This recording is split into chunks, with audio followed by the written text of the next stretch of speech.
Welcome back to the Unfiltered Political Lens. Today we're taking a deep dive into one of the most important and controversial defense policy discussions happening in Washington right now.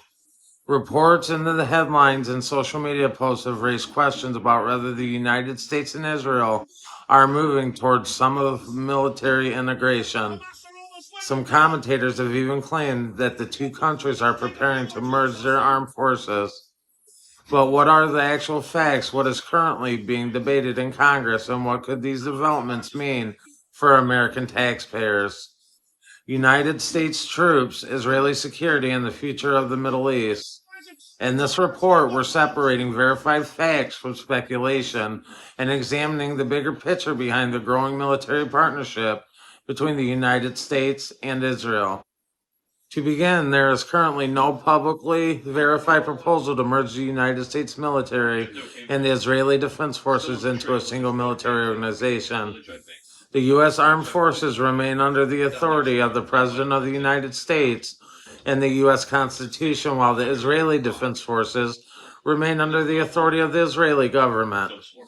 They have separated chains of command, separated military laws, and separated budgets, and separate strategic objectives. However, what is being discussed is an expansion of military cooperation and defense technology development, intelligence sharing, and strategic coordination, unlike anything previously seen in the history of the alliance. The debate centers around the provisions, including in recent National Defense Authorization Act discussion, that would expand what lawmakers describe as the United States-Israeli Defense Technology Cooperation Initiative. Supporters argue that the initiative would strengthen joint research and development of advanced military technologies and improve missile defense systems, increase cooperation on artificial intelligence applications, and expand cyber defense capabilities and accelerate the development of the next generation military platforms needed to center on emerging threats from Iran, terrorist organizations, drone warfare, and hypersonic weapons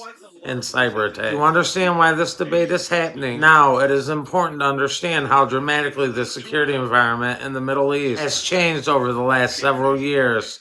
Following the Hamas attacks of October 7th, regional tensions have escalated significantly. Israel found itself confronting threats from multiple directions, including Hamas in Gaza, Hezbollah in Lebanon, Houthi forces in Yemen, and Iran-backed militia operating throughout the region. At the same time, Iran has expanded its missile, drone, and proxy capabilities while increasing concerns among both Israeli and American defense planners. One of the most significant developments occurred when Israel was moved into the area of responsibility of the Central Command, commonly known as Centcom. This change fundamentally altered the military coordination into the region.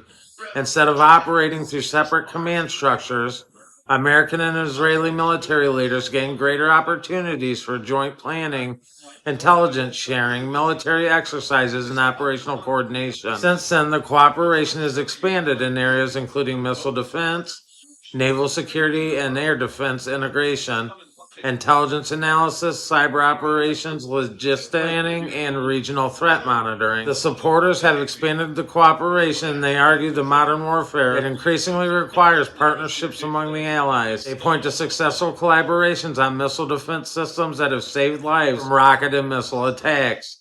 They argue that sharing intelligence helps both countries identify threats earlier, improve readiness, and reduce the likelihood of strategic surprises. The advocates also believe that jointly developing military technologies lowers the cost and accelerates innovation and allows for both countries to field advanced capabilities faster than they could independently. Supporters further contend that Iran's growing missile arsenal and drone programs and support for regional proxy groups require a stronger coordination among the allies. They argue that closer defense cooperation creates a more effective deterrent by signaling that aggression against one ally could trigger a coordinated response from multiple partners. According to this perspective, ties reduce the chances of a conflict by making potential adversaries think twice before launching attacks. Critics, however, view the situation differently. Some lawmakers, policy analysts, and foreign policy experts worry that expanding defense integration could gradually blur the distinction between American and Israeli strategic interests. They argue that as military planning technology, development, intelligence networks, and defense industries become increasingly interconnected, future conflicts involving Israel could place greater pressures on the United States to become involved. And the critics also raise concerns about the congressional oversight, the accountability, the transparency, and the potential financial costs associated with deeper military commitments. Another area of debate involves the defense industrial base and the proposed cooperation measures that encourage greater collaboration between American defense contractors and Israeli defense companies. Supporters see opportunities for technological breakthroughs and economic benefits, while critics question whether certain projects could shift resources away from domestic priorities or increase the long-term defense spending commitment. This discussion also extends into emerging technologies. Military planners are increasingly focused on artificial intelligence, autonomous systems, advanced surveillance capabilities, cyber warfare, and space-based defense assets, and next-generation missile defense network. The United States and Israel in these fields, they could influence the future direction of our military innovation for decades. Supporters see a strategic advantage in combining the expertise, while the opponents caution that expanding military technology cooperation raises questions about not only oversight, but ethics and the future of the automated system in warfare. The recent tensions involving Iran and the Strait of Hormuz have added urgency to these discussions. As regional security concerns continue to grow, both American and Israeli officials have emphasized the importance of maintaining readiness, protecting maritime commerce, and defending critical infrastructure and responding to emerging threats. These developments have fueled congressional debates about how much military cooperation is appropriate and where the limits should be established. And what remains important for viewers to understand is that there is a significant difference between cooperation and integration. Cooperation involves sharing intelligence and conducting the exercises, coordinating defense strategies, and developing technologies together.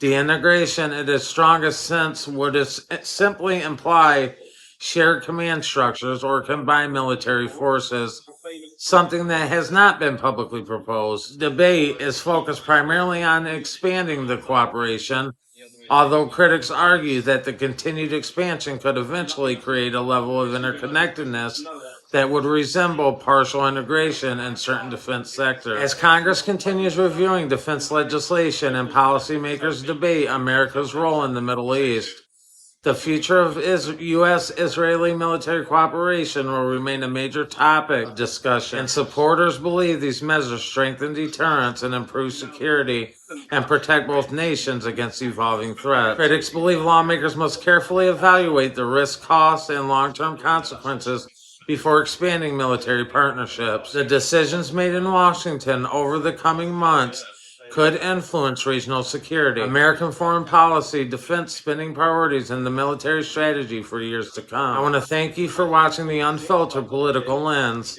We are truly grateful for your support and for taking the time to stay informed about the issues shaping our world. If you found this report valuable, be sure to like, share, and subscribe so you never miss an update. Your engagement helps us to continue to bring in-depth political analysis and breaking developments as they happen. We appreciate every viewer, every comment, and every conversation. Until next time, stay informed, stay engaged, and keep asking questions. We'll see you in the next video. Peace.